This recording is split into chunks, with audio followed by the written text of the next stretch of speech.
That was a lot of fun. That movie was a lot of fun. I'm glad I saw that. That was something I needed right now, honestly. I've been working a lot, and it was actually like really nice to just sit down and enjoy a fun, entertaining film that made me laugh several times. This is a good family movie, honestly, and I think it's just a nice, cute film for myth fans also.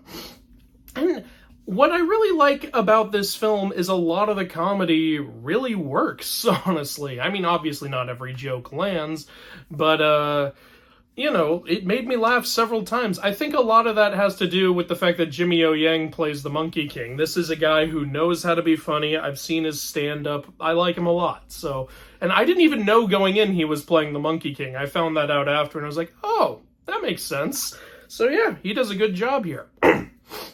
So this movie, obviously it's a Monkey King movie. It just recently came out on Netflix.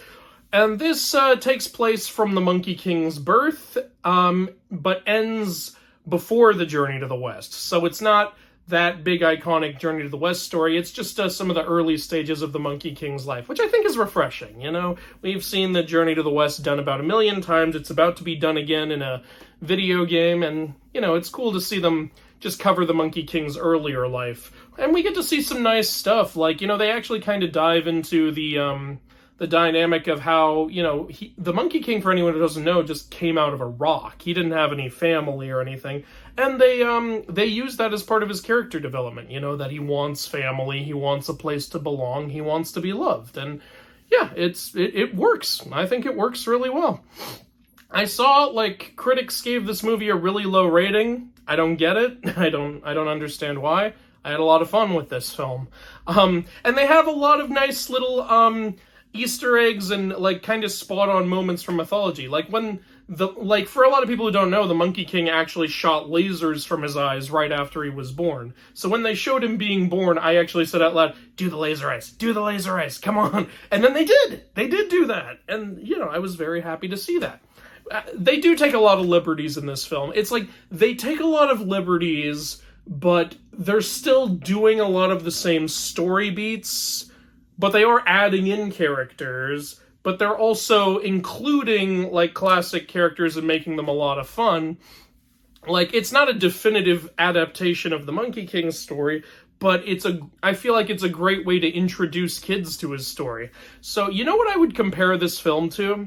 I would compare this film to Disney's Hercules. My favorite Disney movie ever, even though it's not a proper adaptation of the Hercules story, but it does cover some of the same story beats from his story, and it does have a lot of Easter eggs to his story.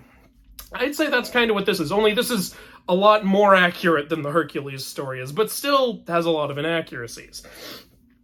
For example, here's another good example. The Hercules story makes Hades the villain, which is not how it is in Greek myth, but they make Hades such an entertaining villain that I don't care because I just loved watching him and laughing at him so much. This movie does something just like that. They make Ao Guang the villain, which is not how the myth is, but again, they make him such an entertaining and funny villain that I don't care because I just really like watching him a lot. It's really fun. They also do some other stuff. They make they make him have a friendship dynamic with his staff, which was actually kind of fun to watch. They add in this female character who I don't think is in any version of the myth. She's fine. She's fine. That's what I would say. And yeah, really, I'd say this movie is at its best when the gods are on screen. They include a few different gods. I'm not going to spoil them all, but, they do go to the underworld, and Yama is a lot of fun, and what happens with him is really fun to watch and creative. The Jade Emperor, for me, was... I don't know if Jade Emperor or Ao Guang is the funniest. One of them is the funniest character in the film, because I laughed at every single Jade Emperor scene. I loved he's not in the movie much, but he has his character, it gets across very fast, and it's very funny and entertaining to watch. They also have Buddha in the film. I don't think these are big spoilers, because these are essential characters to the Monkey King story.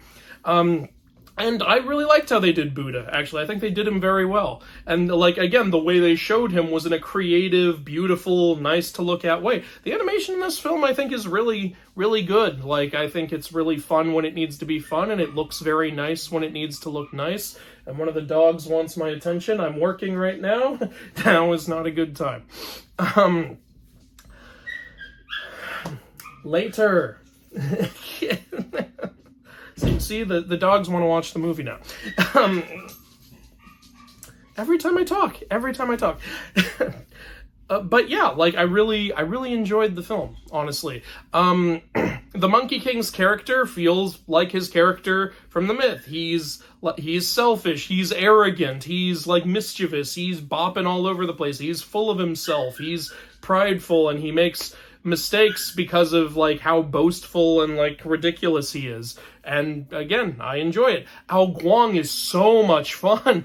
And I also found out after watching, I think one of his minions is played by Joe Coy, which is kind of funny. Also, this movie has some dark humor in it, which I like. Like, I feel like this movie, like, I love seeing dark jokes in kids' movies, or just acknowledging of something dark. There's this joke that I was like, when they're going into hell, the girl he's with says, "What the heck?" And he goes, "Not heck, hell." Just straight up saying that. I'm like, nice. Like, you don't see jokes like that a lot in in like family animated movies. There's another joke, but it's kind of a spoiler, so I'll go to it in spoilers, but it made me go, holy crap, you're just gonna do that? But yeah, like, I don't know if there's that much more I can say about this film. A lot of fun. I laughed at almost all the jokes. There were some points where it dragged a little bit. It's not a perfect movie, but I enjoyed it. I enjoyed the animation. I enjoyed the comedy. I enjoyed the story. I enjoyed the characters. And like I said, my favorite parts of the film were when Sun Wukong was, like, battling with other gods, or basically when other gods were on screen. Because, like, I think they really had fun with the personalities and dynamics of the gods. And yeah, it was a huge, as a big mythology fan, it was a huge, like, moment for me whenever a new god showed up. I was like, hey, that's Yama, hey, that's the Jade Emperor, hey, that's Ao Guang, and there's one other one, but I don't want to ruin it. But yeah, the overall story of this is the Monkey King trying to become immortal. And if you know the original story, you know he becomes immortal in seven different ways. They don't have them all here. I kind of wished they did, but, you know, it's just, you can't have everything. So yeah, movie was a lot of fun, in my opinion. It did have an issue or two, but I was really glad I saw it. I wasn't bored watching it, and if they made a sequel, I would watch a sequel. I mean, it ends before The Journey to the West, so they could make a sequel if they wanted to, and I'll watch that. I'll happily watch that. So yeah, really nice to get a good, enjoyable mythology movie. Alright, gonna get into spoilers now. 3, 2, 1. Okay, that joke I was talking about.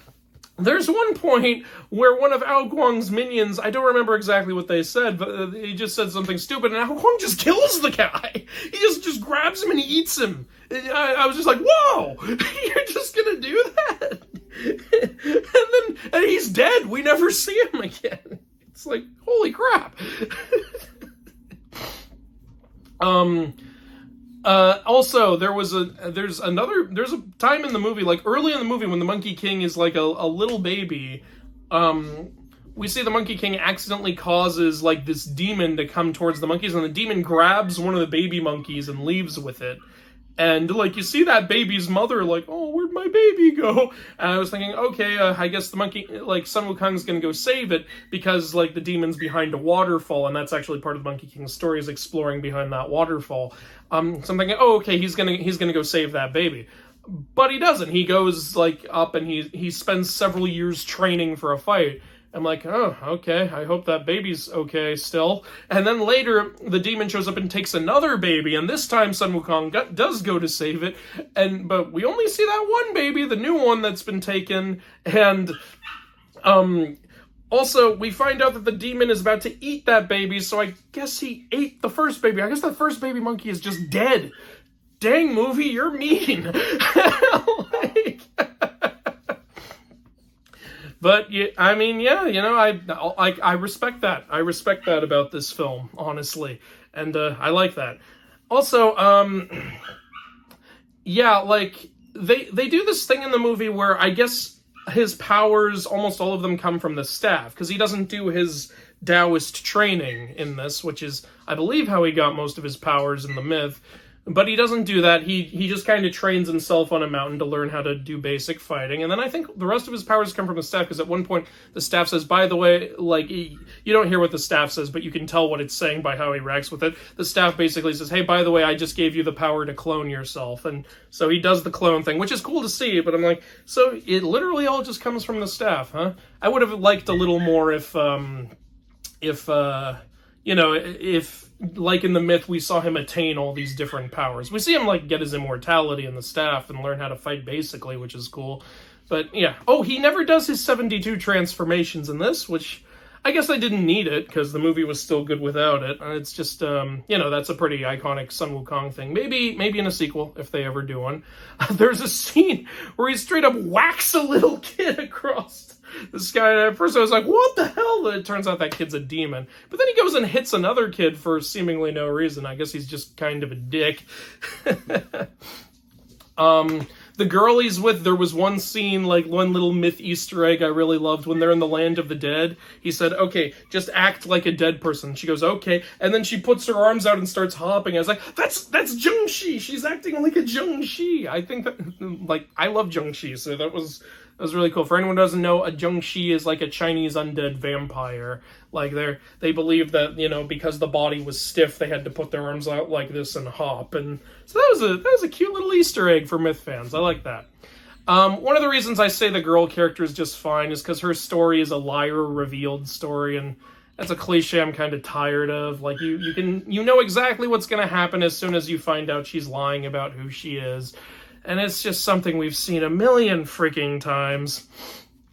Oh, another way this movie is kind of like Hercules is, you remember how Hercules montaged his labors during a song? Well, this movie montages the Monkey King defeating his demon enemies during a song. And in that moment, the animation is reminiscent of, like, Spider-Verse. I'm really happy with the effect Spider-Verse has had, like, on the industry. It's, like, I think it's had a positive effect. Like, we got Puss in Boots, and now we get this. I hear people say it's also kind of in the new Ninja Turtles, but I honestly don't want to see that. I have no interest. But, yeah, Wang Mu was the other god who showed up. She was a lot of fun, also. I loved, like, Yama, how Yama has, the brush, and he, like paints out the letters of, like, what spell he's going to do. It was really nice to see. Like, really entertaining. And God, I loved the Jade Emperor. I loved his pompousness. I love that running joke with Ao Guang where he keeps getting dry and has to go hop in the water. Ao Guang had some serious sassy gay energy, just like Hades did. A part of me really wants to know if they were inspired by Disney's Hercules, because I wouldn't be surprised if they were. But, yeah. I think that was a great movie, honestly. For what it is, it's like trying to be a fun family myth movie, and I think it executes that very well. I would honestly give this an 8 out of 10. I should have said that in the non-spoiler version, but I forgot. So, yeah, I think that's all I have to say about that film. I don't know how to end videos.